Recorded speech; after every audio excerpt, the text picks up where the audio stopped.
Welcome! In front of me I have GARMIN Forerunner 945 and I'm gonna show you how to unpair this watch from the Android phone.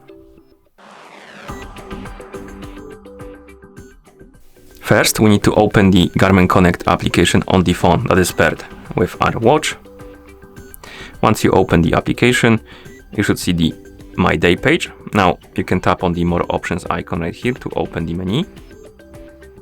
Scroll down, find the option called Garmin Devices and tap on it.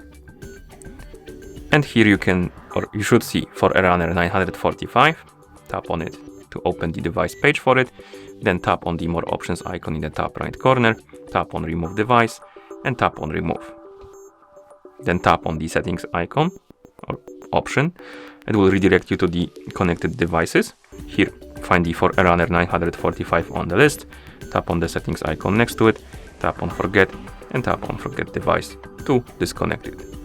Now you can close the settings, and at this point the watch is unpaired from your phone.